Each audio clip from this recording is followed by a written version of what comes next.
YNC news కి స్వాగతం. బులెటిన్ల ముందుగా హెడ్లైన్స్.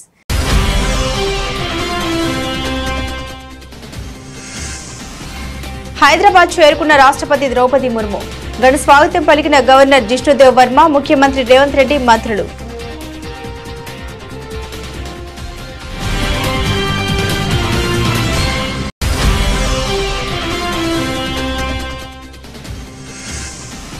సిఐఐ తెలంగాణ కౌన్సిల్ ప్రతినిధులతో సమావేశమైన సీఎం రేవంత్ రెడ్డి.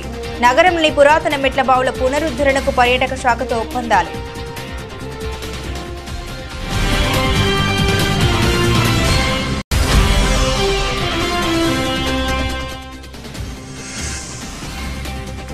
ప్రతి ఒక్కరూ తిరుమల నిబంధన పాటించాల్సిందే.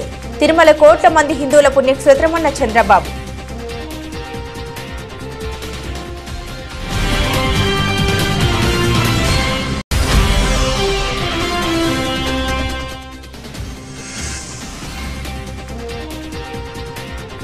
బుచ్చమ్మది ప్రభుత్వ హత్య, హైడ్రాపై హరీష్ రావు మండిపాటు.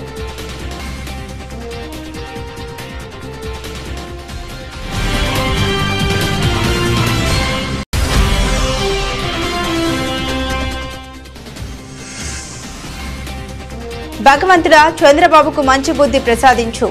ఏపీ ఆలయాల్లో వైసీపీ నేతల పూజలు.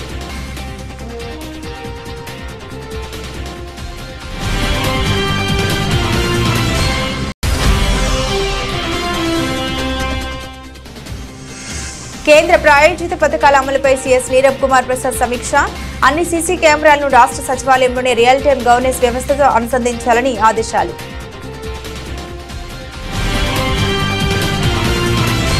రాష్ట్రపతి ద్రౌపది ముర్ము హైదరాబాద్ చేరుకున్నారు. ఢిల్లీ నుండి ఎయిర్పోర్టు విమానంలో హైదరాబాద్లోని బేగంపేట ఎయిర్పోర్టులో ల్యాండ్ అయ్యారు. ఈ సందర్భంగా రాష్ట్రపతికి గవర్నర్ జిష్ణుదేవ్ వర్మ, ముఖ్యమంత్రి రేవంత్ రెడ్డి, మంత్రులు పొన్నం ప్రభాకర్, సీతక్క, ఇతర అధికారులు ఘనంగా స్వాగతం పలికారు. నల్సార్ యూనివర్సిటీ ఆఫ్ లా స్నాతకోత్సవానికి హాజరవుతారు. అనంతరం మధ్యాహ్నం రాష్ట్రపతి ఆల్ నిలయంలో 8 రోజుల పాటు నిర్వహించే ఈశాన్య రాష్ట్రాల భారతీయ కళా మహోత్సవాన్ని ప్రారంభించనున్నారు. రాష్ట్రపతి పర్యటన సందర్భంగా మినిస్టర్ ఇన్ ఈవెంటింగ్ మంత్రి సీతక్కను రాష్ట్ర ప్రభుత్వం నామినేట్ చేసింది. రాష్ట్రపతిని స్వాగతించడం మొదలు సాగనంపడం వరకు ముర్ము వెంట సీతక్క ఉండనున్నారు. హైదరాబాద్ సంస్కృతిని ప్రతిబింబించే చారిత్రక కట్టడాలను పరిరక్షిస్తూ వాటిని పర్యాటక ప్రాంతాలుగా తీర్చిదిద్దాలన్న ముఖ్యమంత్రి రేవంత్ రెడ్డి సంకల్పానికి అడుగు ముందుకు పడింది. పలు చారిత్రాత్మక పురాతన మెట్ల బావుల పునరుద్ధరణకు కాన్ఫెడరేషన్ ఆఫ్ ఇండియన్ ఇండస్ట్రీ ప్రతినిధులు ముందుకొచ్చారు. సిఐఐ తెలంగాణ కౌన్సిల్ ప్రతినిధులతో సీఎం సచివాలయంలో సమావేశమయ్యారు. మంత్రి జూపల్లి కృష్ణారావు గారు ప్రభుత్వ ఉన్నతాధికారుల సమక్షంలో జరిగిన ఈ సమావేశంలో నగరంలోని పురాతన మెట్ల బావుల పునరుద్ధరణకు ఆయా సంస్థలు ముందుకొచ్చి సీఎం సమక్షంలో పర్యాటక శాఖతో ఒప్పందాలు చేసుకున్నాయి. ముఖ్యమంత్రి మాట్లాడుతూ హైదరాబాద్ చారిత్రక కట్టడాల్ని పరిరక్షించాల్సిన అవసరం ఉందని తెలిపారు. వాటి పరిరక్షణ కోసం పారిశ్రామికవేత్తలు ముందుకు రావాలని పిలుపునిచ్చారు. మూసీ పరివాహక ప్రాంతాల్లో చారిత్రక భవనాలను పర్యాటక కేంద్రాలుగా తీర్చిదిద్దుతామని మూసీ ప్రక్షాళన కార్యక్రమం ప్రభుత్వం ప్రతిష్టాత్మకంగా తీసుకుందని తెలిపారు. పాత అసెంబ్లీ భవనాన్ని పునరుద్ధరిస్తున్నామని, త్వరలోనే అందులో శాసనమండలి కార్యకలాపాలు నిర్వహిస్తామని వెల్లడించారు. జూబ్లీ హాల్ కు చారిత్రక ప్రాధాన్యతను దృష్టిలో పెట్టుకుని దాన్ని పరిరక్షించే బాధ్యత తీసుకోవాలని సిఐఐకి సూచించారు. ప్రతి ఒక్కరూ తిరుమల నిబంధన పాటించాల్సిందేనని ముఖ్యమంత్రి చంద్రబాబు అన్నారు. తిరుమల కోట్ల మంది హిందువుల పుణ్యక్షేత్రమని చంద్రబాబు తెలిపారు. భక్తుల మనోభావాల్ని పరిరక్షించేందుకు తమ ప్రభుత్వం ప్రాధాన్యతను ఇస్తోందని వ్యాఖ్యానించారు. ఆలయ ఆచారాలకు భిన్నంగా ఎవరూ వ్యవహరించవద్దని విజ్ఞప్తి చేశారు. తిరుమల లడ్డు ప్రసాదం వ్యవహారం పూర్తిగా రాజకీయ రంగు పులుముకుంది. తిరుమల పర్యటనకు వెళ్తున్నానని జగన్ ప్రకటించిన తర్వాత ఈ వ్యవహారం మరింత ముదిరింది. క్రైస్తవుడైన జగన్ తిరుమల డిక్లరేషన్ పై సంతకం చేసిన తర్వాతే శ్రీవారిని దర్శించుకోవాలని హిందూ సంఘాలు డిమాండ్ చేశాయి. ఈ క్రమంలో ఏపీ ముఖ్యమంత్రి చంద్రబాబు ఎక్స్ వేదికగా కీలక వ్యాఖ్యల్ని చేశారు. కలియుగ వైకుంఠమైన తిరుమల శ్రీవారి ఆలయం కోట్ల మంది హిందువుల అతిపెద్ద పుణ్యక్షేత్రమని సీఎం తెలిపారు. ఈ దివ్యక్షేత్రం మన రాష్ట్రంలో ఉండడం మన అందరి అదృష్టమని అన్నారు. ఏడుకొండల వాడి పవిత్రతను కాపాడేందుకు, భక్తుల మనోభావాల్ని పరిరక్షించేందుకు తమ ప్రభుత్వం ఎప్పుడూ అత్యంత ప్రాధాన్యతనిస్తోందని తెలిపారు. తిరుమల దర్శనానికి వెళ్లే ప్రతి భక్తులు అత్యంత నియమ నిష్టలతో, శ్రద్ధ ఆసక్తులతో స్వామివారిని కొలుస్తారని తెలిపారు. భక్తులు అత్యంత పవిత్రంగా భావించే ఈ క్షేత్ర పవిత్రతను కాపాడవలసిన బాధ్యత ప్రతి ఒక్కరిపైన ఉందని ముఖ్యమంత్రి తెలిపారు. శ్రీవారి సన్నిధికి వెళ్లే ప్రతి ఒక్కరూ ఆలయ నియమాలను, ఆగమశాస్త్ర ఆచారాలని, టీటీడీ నిబంధన తప్పక పాటించాలని కోరుతున్నామని అన్నారు. భక్తుల మనోభావాలకు, ఆలయ ఆచారాలకు భిన్నంగా ఎవరూ వ్యవహరించవద్దని విజ్ఞప్తి చేస్తున్నామని తెలిపారు. ఓం నమో శ్రీ వెంకటేశాయ నమః అని ట్వీట్ చేశారు. వెంకటేశ్వర స్వామి ఈ రాష్ట్రంలో ఉండడం మనందరి అదృష్టం. కలియుగ దేవుడు వెంకటేశ్వర స్వామి ఈ రాష్ట్రంలో ఉండడం మనందరికి కూడా ఒక అదృష్టంగా మనం భావించాల్సిన అవసరం ఉంది. ప్రపంచంలో భారతీయులు ఎక్కడున్నా, హిందువులు ఎక్కడున్నా జీవితంలో ఒక్కసారైనా వచ్చి వెంకటేశ్వర స్వామి దర్శనం చేసుకుని వాళ్ళ యొక్క మొక్కులు తీర్చుకోవాలని కోరుకుంటారు. అలాంటి పుణ్యక్షేత్రం, దివ్యక్షేత్రం మన రాష్ట్రంలో ఉండడం మన అందరి అదృష్టం. ఇటీవల అది కూడా కాంట్రవర్సీ అయింది లడ్డు విషయంలో. అది కూడా మనం ఒకసారి చూస్తే ప్రతి ఒక్క టెంపుల్కి కొన్ని సాంప్రదాయాలు ఉంటాయి.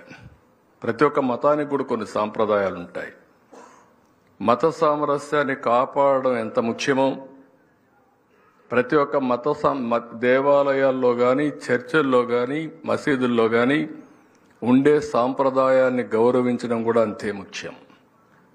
పాలకులు మేమందరం ఆలోచించుకోవాల్సింది ముందు అక్కడుండే చట్టాలని, సాంప్రదాయాల్ని మేము గౌరవించాలి. అలాంటిది అక్కడ వేరే మతం వాళ్ళు ఎవరన్నా వస్తే డిక్లరేషన్ ఇవ్వాలి. వెంకటేశ్వర స్వామి పైన నమ్మకం ఉందని డిక్లరేషన్ ఇస్తే వాళ్ళు దర్శనం చేసుకోవచ్చు. అది ఆనవాయితీ. అది ఇవ్వకుండా పోవడం కూడా తప్పు, చట్ట ఉల్లంఘన. నేను ఆ విషయమే చెప్పాను. బీఆర్ఎస్ కీలక నేత మాజీ మంత్రి హరీష్ రావు తాజాగా హైడ్రాపై సంచలన వ్యాఖ్యలు చేశారు. రాష్ట్రంలో ఈ సంస్థ హైడ్రోజన్ బాంబులా మారిందని దుయ్యబట్టారు.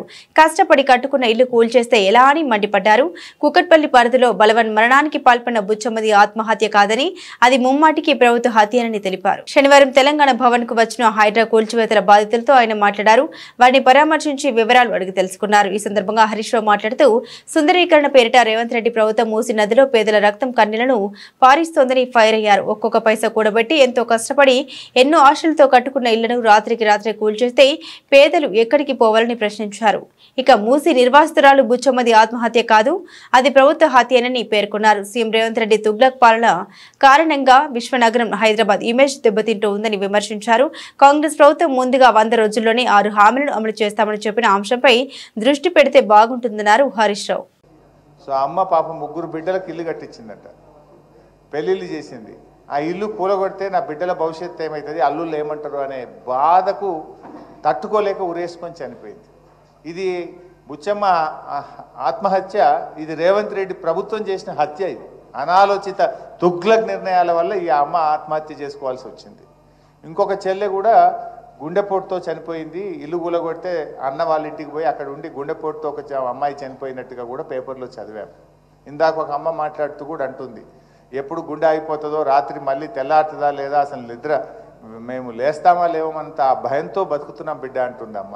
ఇదన్నీ కూడా ఒక పిచ్చి నిర్ణయాలు, అనాలోచితమైనటువంటి నిర్ణయాలు ఈ ప్రభుత్వం తీసుకు. రాహుల్ గాంధీ గారిని కూడా నేను అడుగుతా ఉన్నా, బుల్డోజర్ రాజ్ అని చెప్పి ఆడ పోయి ప్రచారం చేస్తున్నాడు. హర్యానాలో ఎన్నికలు జరిగేటువంటి చోట్ల బుల్డోజర్ రాజ్ నహీ చలేగా అంటుండు. ఫిర్ క్యా హో రా తెలంగాణ में आज बुलडोजर का राज चल रहा है. राहुल गांधी जी ने क्या करना है, तुम जाके उधर नॉर्थ इंडिया में भाषण दे रहे कि बुलडोजर राज नहीं चलेगा, लेकिन आज तेलंगाना में तुम्हारा सीएम रेवंत रेड्डी बुलडोजर राज चला रहा.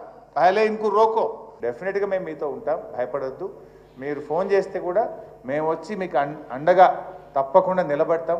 ఎట్టి పరిస్థితుల్లో మీకు ఇబ్బంది రాకుండా చూసుకుంటాం. మీరు ధైర్యాన్ని కోల్పోవద్దు. దయచేసి ఎవరు కూడా తొందరపడి ఎక్కువ టెన్షన్ తీసుకుంటే స్ట్రెస్కు లోనై ఇబ్బందులు జరుగుతాయి. మీరు ఎక్కువ టెన్షన్ కూడా తీసుకోవద్దు. We are all with you.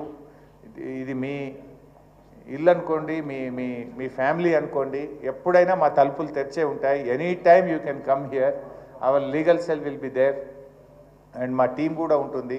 తొందరలోనే మేము మీ అందరం కూడా మీ దగ్గరకు వచ్చి మీ ప్రాంతాన్ని అంతా కూడా చూసి ప్రభుత్వం దృష్టికి తీసుకువెళ్ళి ఈ బఫర్ జోన్లో ఉన్నటువంటి వాళ్ళను ఇబ్బంది పెట్టకుండా తప్పకుండా మా వంతు పూర్తి సహకారాన్ని మీకు అందిస్తాం.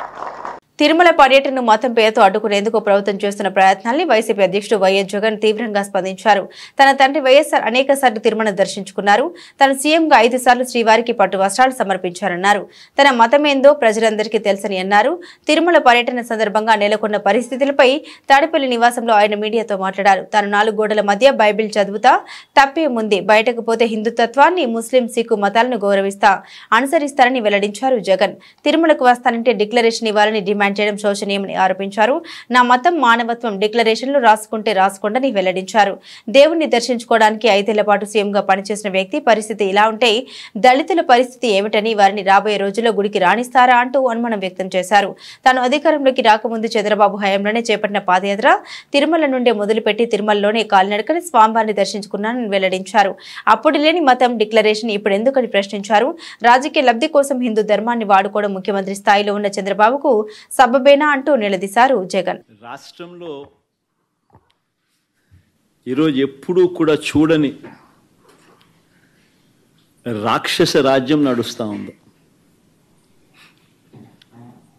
నిజంగా దేవుడి దగ్గరికి వెళ్ళే కార్యక్రమాన్ని కూడా అడ్డుకునే మనస్తత్వం బహుశా నా రాజకీయ జీవితంలో నేను ఎప్పుడు చూడలే. దేవుడి దగ్గరికి దర్శనం చేసుకునేదానికి వెళ్తాము అని అంటే కూడా అడ్డుకునేందుకు ప్రయత్నం చేస్తూ అడుగులు వేస్తూ ఉన్న పరిస్థితులు బహుశా ఎప్పుడూ కూడా జరిగి ఉండదు. దేశంలో కూడా ఎప్పుడు బహుశా జరిగి ఉండదు. రాక్షస రాజ్యం అనేది ఒక రాష్ట్ర ముఖ్యమంత్రి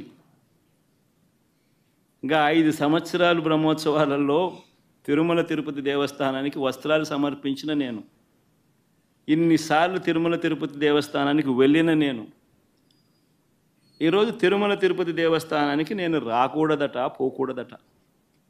కారణం ఏమిటంటే నా మతమట. నేను అడుగుతా ఉన్నా, నా మతం ఏమిటి అని అడుగుతా ఉన్నారు. అడుగుతా ఉన్నా నా మతం ఏమిటని. అవును, 4 గోడల మధ్య నేను బైబిల్ చదువుతాను, తప్పేముంది? బయటికి పోతే హిందూ సాంప్రదాయాలను నేను అనుసరిస్తాను, గౌరవిస్తాను. బయటికి పోతే ఇస్లాంను అనుసరిస్తాను, గౌరవిస్తాను. బయటికి పోతే సిక్కిజంను అనుసరిస్తాను, సిక్కిజంను నేను గౌరవిస్తాను. నా మతం ఏమిటని అడుగుతా ఉన్నారు. నా మతం మానవత్వం. డిక్లరేషన్లో రాసుకుంటానేమో రాసుకుంటా. పద్మశాలుల అభివృద్ధి కోసం, అభ్యున్నతి కోసం, హక్కుల కోసం తన చివరి శ్వాస వరకు పోరాటం చేసిన మహనీయుడు కొండ లక్ష్మణ్ బాపూజీ అని మాజీ మంత్రి ఎమ్మెల్యే హరీష్ రావు తెలిపారు. సిద్దిపేట జిల్లా నాగునూరు మండల కేంద్రంలో మండల పద్మశాలి సంఘం కులస్తుల ఆధ్వర్యంలో ఏర్పాటు చేసిన కొండ లక్ష్మణ్ బాపూజీ విగ్రహావిష్కరణ కార్యక్రమంలో మాజీ మంత్రి హరీష్ రావు, పద్మశాలి సంఘం జిల్లా అధ్యక్షుడు డాక్టర్ సతీష్లు పాల్గొన్నారు. ఈ సందర్భంగా మాట్లాడుతూ కొండ లక్ష్మణ్ బాపూజీ తెలంగాణ ఉద్యమానికి చాలా దగ్గరగా సంబంధం ఉందన్నారు. 1969లో తెలంగాణ రాష్ట్రాన్ని ఏర్పాటు చేయాలని తన మంత్రి పదవిని గడ్డిపోచులుగా త్యజించి గొప్ప వ్యక్తి అని కొనియాడారు. జయంతి సందర్భంగా నంగునూరులో బాపూజీ గారి విగ్రహాన్ని ఆవిష్కరించుకోవడం చాలా సంతోషం. ఈ విగ్రహ ఏర్పాటుకు కృషి చేసినటువంటి ప్రతి ఒక్కరిని ముందుగా నేను మనస్ఫూర్తిగా అభినందిస్తా ఉన్నాను. కొండా లక్ష్మణ్ బాపూజీ గారికి తెలంగాణ ఉద్యమానికి చాలా దగ్గర సంబంధం ఉంటుంది. 1969లో తెలంగాణ రాష్ట్రాన్ని ఏర్పాటు చేయాలని గడ్డిపోచలాగా మంత్రి పదవిని త్యజించిన వ్యక్తి కొండా లక్ష్మణ్ బాపూజీ గారు. అంటే మనము మలిదేశ ఉద్యమంలో రాజీనామాలు చూసాం, కానీ అప్పుడు 69లోనే తన మంత్రి పదవిని తెలంగాణ కోసం, తెలంగాణ ఏర్పాటు చేయాలని చెప్పి రాజీనామా చేసినటువంటి వ్యక్తి. ఇంకా బాగా గుర్తు చేసుకుంటే మలిదేశ ఉద్యమంలో 97 ఏళ్ల వయసులో, 97 ఏళ్ళకి కాలు తీసి ఇంటికి బయటపెట్టడే కష్టం. 97 ఏళ్ల వయసులో హైదరాబాద్ నుంచి ఢిల్లీకి పోయి, ఢిల్లీలో జంతర్ మంతర్ దగ్గర ఆ చలికాలం ఢిల్లీ చలి అంటే గడగడుతుంది. 97 ఏళ్ల వయసులో జంతర్ మంతర్లో తెలంగాణ రాష్ట్రాన్ని ఏర్పాటు చేయాలని నిరాహార దీక్ష చేసినటువంటి వ్యక్తి కొండా లక్ష్మణ్ గారు. కేసీఆర్ గారు గులాబీ జెండా ఎగిరేసి తెలంగాణ కోసం కొట్లాడితే తన ఇంటిని పార్టీ ఆఫీస్ కోసం ఇచ్చినటువంటి గొప్ప మహనీయుడు కొండా లక్ష్మణ్ బాపూజీ గారు. ఆయన పేరులో కొండ ఉంది. నిజంగా ఆయన వ్యక్తిత్వం కూడా కొండంత గొప్ప వ్యక్తిత్వం కలిగినటువంటి వ్యక్తి. ఆంధ్రప్రదేశ్ రాష్ట్ర వ్యాప్తంగా ఆలయాలకు వైసీపీ నేతలు శనివారం క్యూ కట్టారు. చంద్రబాబుకు మంచి బుద్ధి ప్రసాదించాలని వేడుకుంటూ ప్రత్యేక పూజలు నిర్వహించారు. తిరుమల పవిత్రతను, లడ్డూ ప్రసాదం విశిష్టతను ఏపీ సీఎం చంద్రబాబు అపవిత్రం చేసినందుకు గాను ఆయన చేసిన పాపాన్ని ప్రక్షాళన చేయాలని వేడుకుంటూ ఈ పూజలు నిర్వహిస్తున్నామని వైసీపీ నాయకులు చెబుతున్నారు. అధిష్టానం పిలుపు మేరకు రాష్ట్ర వ్యాప్తంగా వైసీపీ నాయకులు ఈ పూజలు నిర్వహించారు. విజయవాడలో దేవినేని అవినాష్ ఆధ్వర్యంలో పూజలు నిర్వహించారు. గుంటూరులో మాజీ మంత్రులు అంబటి రాంబాబు, విడుదల రజని పూజలు చేశారు. తిరువూరులో స్వామిదాస్, కడపలో రవీంద్రనాథ్ పూజల్లో పాల్గొన్నారు. మన్యం జిల్లా పాలకొండ నియోజకవర్గాల్లోని శ్రీ కాశీ విశ్వేశ్వర స్వామి ఆలయంలో మాజీ ఎమ్మెల్యే కళావతి ప్రత్యేక పూజలు జరిపించారు. తిరుమల లడ్డూపై అసత్య ప్రచారం చేస్తున్నారని అంబటి రాంబాబు తెలిపారు. ఆ పాపం ప్రజలకు తగలకూడదని పూజలు చేశామని తెలిపారు. నెయ్యి కల్తీపై సిబిఐ విచారణ జరిపించాలని మోదుగుల డిమాండ్ చేశారు. తిరుమల డిక్లరేషన్ వివాదంపై మాజీ మంత్రి పేర్ని నాని కీలక వ్యాఖ్యలు చేశారు. జగన్ ఇప్పుడు కొత్తగా డిక్లరేషన్ ఇవ్వాల్సిన అవసరం ఏంటని ఆయన ప్రశ్నించారు. శ్రీవారిపై నమ్మకంతోనే జగన్ అనేక సార్లు దర్శనం చేసుకున్నారని తెలిపారు. తిరుమలకు వచ్చే వారందరి నుండి డిక్లరేషన్ తీసుకుంటున్నారని ప్రశ్నించారు. చంద్రబాబుకు ఈ వయసులో రాజకీయాలు ఎందుకు అని పేర్ని నాని ప్రశ్నించారు. జగన్ ను రాజకీయంగా అంతమొందించాలని కుట్ర పన్నారని విమర్శించారు. కలిసింది అంటే నిన్నటికి ఎక్కడికి వచ్చాడు చంద్రబాబు నాయుడు గారు? ఆ మలినమైన ఆవు నెయ్యిని వాడారు, కానీ ఎక్కడ వాడారో తెలియదు. 70 ఏళ్ళు వచ్చి బతుకు మనకు అవసరమా చంద్రబాబు నాయుడు గారు? 70 ఏళ్ల వయసు ఎందుకు బతికి ఈ రకంగా 10 మందికి ఆదర్శంగా మనం పోతే చంద్రబాబు నాయుడు గారా లేదా రాజశేఖర రెడ్డి గారా? మనమా? ఎవరైనా? రాజశేఖర రెడ్డి గారు మరణించాడు, ఆదర్శంగా నిలిచాడు. ఏ పార్టీకి సంబంధించిన సరే, ఏ దేశంలో అయినా సరే రాజకీయ నాయకుడు జనం కోసం ఇలా బతకాలి అని రాజశేఖర రెడ్డి గారు అలా బతికి చూపించాడు. కానీ 75 ఏళ్ళు, 14 ఏళ్ళు ముఖ్యమంత్రి, 15 ఏళ్ళు ముఖ్యమంత్రి, ఎవరికో ఏం ఆదర్శం చూపిస్తూ మనం బతుకుతున్నాం? రేపు మీరు వెళ్ళిపోయిన తర్వాత మీ గురించి ఏం మాట్లాడుకోవాలి? ఇటువంటి తప్పుడు మాటలు కూడా మాట్లాడాడు రాజకీయాల కోసం అని చెప్పి మాట్లాడుకోవాలా? జగన్మోహన్ రెడ్డి గారు స్వామివారి దర్శనానికి వెళ్తానంటే ఏం పూజ చేసుకుంటాకో లేకపోతే వేరే రకంగా కూడా కాదు కదా, కేవలం దర్శనం చేసుకుంటాకి వెళ్తానంటే వెంటనే ఫ్లెక్సీలు పెట్టిస్తావా? తిరుమలలో ఎప్పుడన్నా నువ్వు అక్కడే పుట్టానంటున్నావు కదా, ఎప్పుడన్నా తిరుమలలో అన్యమతస్తులు డిక్లరేషన్ ఇవ్వండి అని చెప్పని ఎప్పుడన్నా బోర్డు కడతాం చూసారా? అంటే జగన్మోహన్ రెడ్డి గారు వస్తున్నారంటే ఆ మధ్యాహ్నం కడతారు, ఆయన్ని రావట్లేదు, వీళ్ళందరూ కూడా ఆ కార్యక్రమాన్ని రచ్చ చేయాలనుకుంటున్నారు. హిందువుల ముసుగులో రాజకీయాల కోసం బతికేటువంటి కొంతమంది కాషాయ బట్టలు వేసుకుని నోరు కాషాయ నాలుకలు వేసుకుని తిరిగేటువంటి దొంగ భక్తులు ఎవరైతే ఉన్నారో, హిందూ మతానికి మేమే రిప్రజెంటేషన్స్ అని చెప్పని కేకలు బొబ్బలు పెట్టేటువంటి వ్యక్తులు ఎవరైతే ఉన్నారో వాళ్ళు పోగేసి వాళ్ళని జగన్మోహన్ రెడ్డి గారి ఇంటి మీదకి పోలీసుల రక్షణతో కాషాయ రంగు గేట్లకు పిలిపిస్తావు. జగన్మోహన్ రెడ్డి గారు ఊర్లో లేని సమయంలో లేదు. జగన్మోహన్ రెడ్డి గారు వస్తుంటే నిన్న కోడిగుడ్లు వేయండి కారు మీద, పోలీసులకేమో శాంతియుతంగా మా వాళ్ళు ధర్నా చేస్తారు రోడ్డు మీద, జగన్ గారు ఎయిర్పోర్ట్ కాడి నుంచి గుడికి వెళ్ళే వరకు.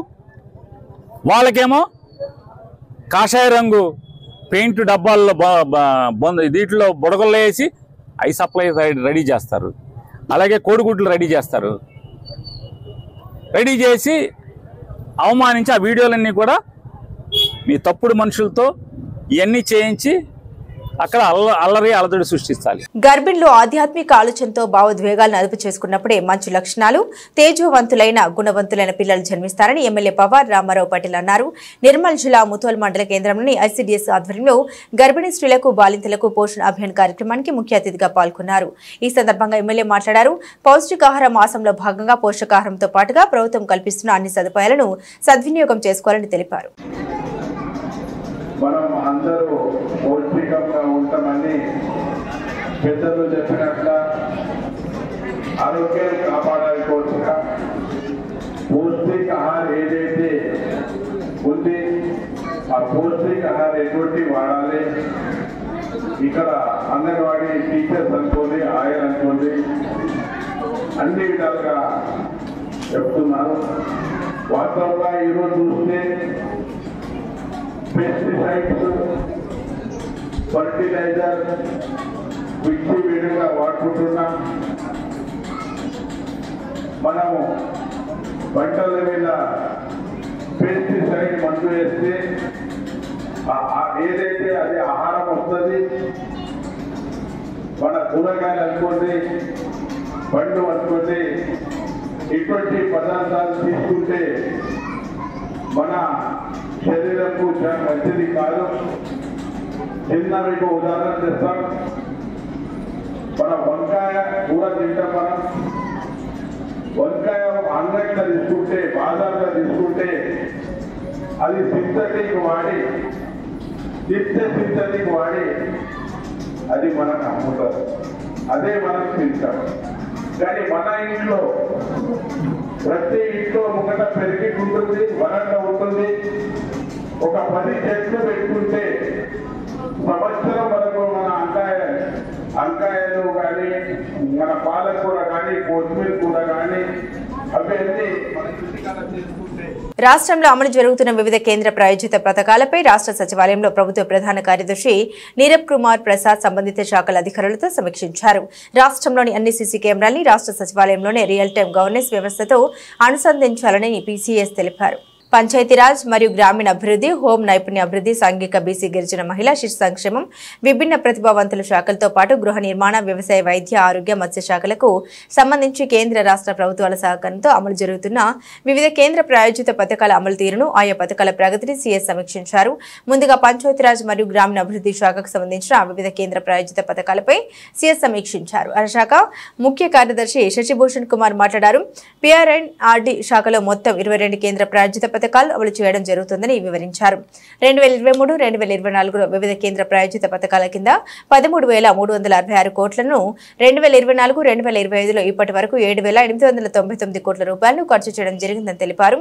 2024-2025 సంవత్సరానికి గాను కేంద్ర ప్రభుత్వం వివిధ ప్రాయోజిత పథకాల అమలుకు కేంద్ర ప్రభుత్వ వాటాగా 8,340 కోట్ల విడుదల చేసిందని తెలిపారు. పంచాయతీరాజ్ మరియు గ్రామీణాభివృద్ధి శాఖలో వివిధ కేంద్ర ప్రాయోజిత పథకాలు విజయవంతంగా అమలు జరుగుతున్నట్లు శశిభూషణ్ కుమార్ సీఎస్ కు వివరించారు. సాంఘిక బీసీ గిరిజన మహిళ, విభిన్న ప్రతిభావంతుల శాఖలతో పాటు గృహ నిర్మాణం, వ్యవసాయ, వైద్య, ఆరోగ్య, మత్స్య శాఖలకు సంబంధించిన కేంద్ర ప్రాయోజిత కార్యక్రమాల అమలు ప్రగతిని ఆయా శాఖల అధికారులతో సీఎస్ నీరబ్ కుమార్ ప్రసాద్ సమీక్షించారు. తిరుమలలో శ్రీవారి దర్శనం కోసం వచ్చే భక్తుల కోసం టీటీడీ మరో సంచలన నిర్ణయం తీసుకుంది.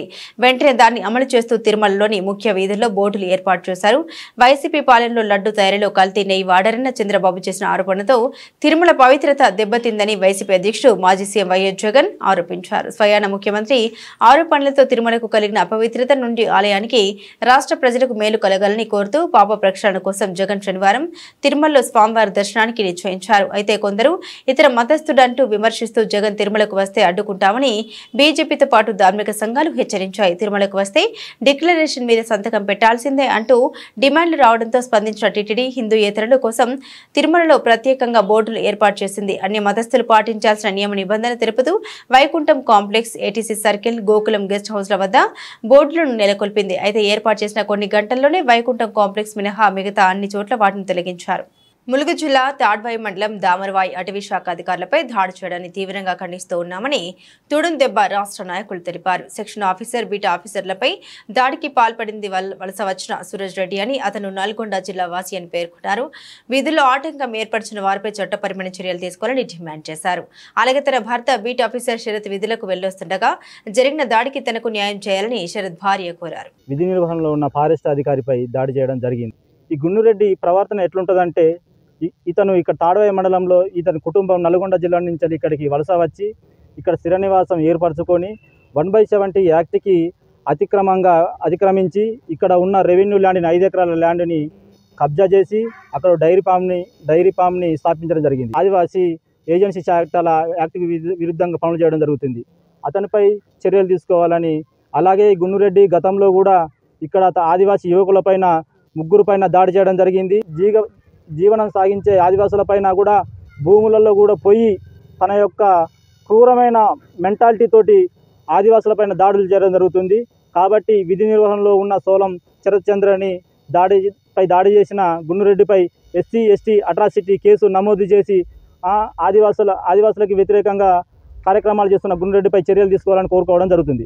ఆలం కిషోర్ ఆదివాసీ హక్కుల పోరాట సమితి రాష్ట్ర కో-కన్వీనర్గా పనిచేస్తున్న సోలం శరత్ చంద్ర ఆదివాసీ ఉద్యోగి. అతనిపైన అతని యొక్క పై ఆఫీసర్ అయిన సెక్షన్ ఆఫీసర్ మీద అత్యంత పాశవికంగా ఒక మానవత్వం మర్చి ఇనుప రాడ్లతోటి దాడి చేసినటువంటి ఎవరైతే నల్గొండ జిల్లా నుండి ఇక్కడికి వలస వచ్చినటువంటి గిరిజనేతడైనటువంటి గున్నురెడ్డి మీద ప్రభుత్వం తక్షణమే ఎస్సీ ఎస్టీ అట్రాసిటీ కేసు నమోదు చేయాలి. ఫాస్ట్ ట్రాక్ కోర్టు ద్వారా అతనిపై కఠినమైన చట్టపరంగా కఠినమైన చర్యలు తీసుకోవాలని మేము ఆదివాసీ హక్కుల పోరాట సమితి తురుందెబ్బ తరఫున మేము డిమాండ్ చేస్తున్నాం. చంద్రబాబు నీచ రాజకీయాలకు కలియుగ దైవం తిరుమల శ్రీ వెంకటేశ్వర స్వామి వారి దేవస్థానం విశిష్టతను, లడ్డూ ప్రసాదం పవిత్రతకు భంగం కలిగించే ప్రపంచ వ్యాప్తంగా ఉన్న సుమారు 125 కోట్ల హిందువుల మనోభావాలు దెబ్బతీసి తన స్వార్థ రాజకీయాలకు శ్రీవారిని వాడుకున్న అవకాశవాది చంద్రబాబు అని వైఎస్ఆర్ సేవాదళ్ రాష్ట్ర ప్రధాన కార్యదర్శి పార్టీ సీనియర్ నాయకులు ఒమ్మి రఘురాం అన్నారు. మాజీ ముఖ్యమంత్రి వైఎస్ జగన్మోహన్ రెడ్డి పిలుపు మేరకు చంద్రబాబు ఆధ్వర్యంలో కూటమి పాపపు పాలన ప్రక్షాళనకు జగ్గంపేట శ్రీ వెంకటేశ్వర స్వామి వారి దేవస్థానం జగ్గంపేట జెడ్పీటీసీ ఒమ్మి బిందు మాధవితో కలిసి ప్రత్యేక పూజలు నిర్వహించారు. దోషులను శిక్షించాలని భగవంతుని కోరారు. ఈ సందర్భంగా రఘురాం మాట్లాడుతూ చంద్రబాబు 100 రోజుల పాలనలో జరిగిన లోపాలను కప్పిపుచ్చుకోవడానికి సూపర్ 6 పథకాలు అమలు చేయలేక విఫలం అవ్వడం వల్ల ఇటువంటి నాటకాలకు తెరలేపారన్నారు. ఈరోజు జగ్గంపేట వెంకటేశ్వర స్వామి దేవస్థానంలో అలాగే రాజగోపాల స్వామి దేవస్థానంలో ఈరోజు రాష్ట్రంలో జరుగుతున్న మరి ముఖ్యంగా తిరుమల తిరుపతి దేవస్థానానికి సంబంధించి దేవస్థానం ప్రతిష్టని భంగపరిచేలా అలాగే దేవస్థానానికి సంబంధించినటువంటి లడ్డూ ప్రసాదాన్ని అప్రతిష్ట పాలు చేసేలా ప్రపంచవ్యాప్తంగా ఉన్న సుమారు 125 కోట్ల మంది హిందువుల మనోభావాలు దెబ్బతీసే విధంగా ప్రస్తుతం పరిపాలన చేస్తున్నటువంటి కూటమి ప్రభుత్వం చంద్రబాబు నాయుడు గారు ముఖ్యమంత్రిగా హిందువుల మనోభావాలు దెబ్బతీసే విధంగా లేనిదాన్ని ఉన్నట్టుగా అబద్ధాలు చెబుతూ ఈరోజు హిందూ మనోభావాలను దెబ్బతీయడంతో పాటుగా రాష్ట్రంలో పవన్ కళ్యాణ్ గారు మత విద్వేషాలు రెచ్చగొట్టే విధంగా హిందువులు, క్రైస్తవులు, ముస్లింల మనోభావాల్ని రెచ్చగొడుతూ ప్రొవోక్ చేస్తూ ఈరోజు జరుగుతున్నటువంటి ఏదైతే పరిపాలన ఉందో ఆ పరిపాలన ఒక పాపపు పరిపాలనగా అటువంటి కూటమి ప్రభుత్వ పరిపాలన ప్రక్షాళన జరగాలన్న ఆలోచనతో గౌరవ మాజీ ముఖ్యమంత్రి వర్యులు జగన్మోహన్ రెడ్డి గారి పిలుపు మేరకు ఈరోజు జగ్గంపేట నియోజకవర్గ కేంద్రంలో వెంకటేశ్వర స్వామి దేవస్థానంలో ప్రత్యేకమైనటువంటి పూజలు నిర్వహించి ఏదైతే ఈరోజు అబద్ధపు ప్రచారం జరుగుతుందో దాంట్లో వాస్తవాలను నిగ్గుదేల్చాలని ఆ వెంకటేశ్వర స్వామిని ప్రార్థించడం జరిగింది. ఇందులో భాగంగా ఈరోజు ఈ కార్యక్రమంలో పాల్గొన్నటువంటి ప్రతి ఒక్కరికి పేరు పేరున ప్రత్యేకమైనటువంటి కృతజ్ఞతలు, ధన్యవాదాలు తెలియజేస్తూ ఈరోజు ఎన్నో రకాలైనటువంటి అబద్ధాలు. బులెటిన్ ముగించే ముందు హెడ్లైన్స్ మరోసారి.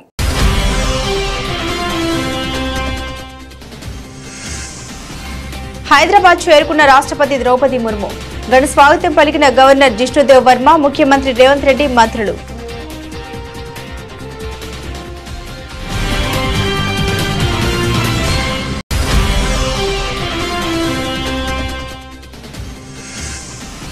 సిఐఐ తెలంగాణ కౌన్సిల్ ప్రతినిధులతో సమావేశమైన సీఎం రేవంత్ రెడ్డి. నగరంలోని పురాతన మెట్ల బావుల పునరుద్ధరణకు పర్యాటక శాఖతో ఒప్పందాలు.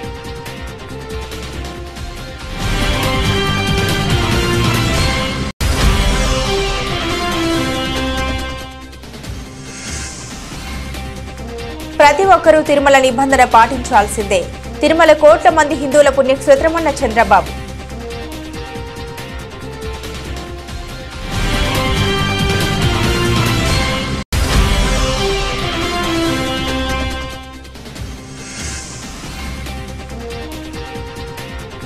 బుచ్చమ్మది ప్రభుత్వ హత్యే, హైడ్రాపై హరీష్ రావు మండిపాటు.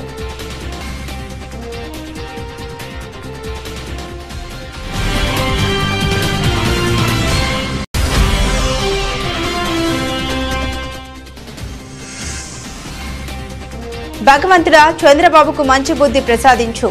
ఏపీ ఆలయాల్లో వైసీపీ నేతల పూజలు.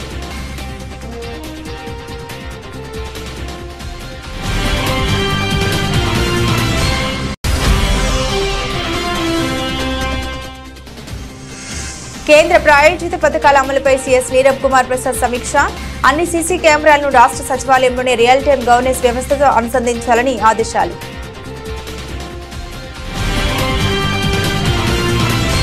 ఇవి బులెటిన్లోని విశేషాలు. తిరిగి మరో బులెటిన్తో మళ్ళీ కలుసుకుందాం. అంతవరకు సెలవు. నమస్కారం.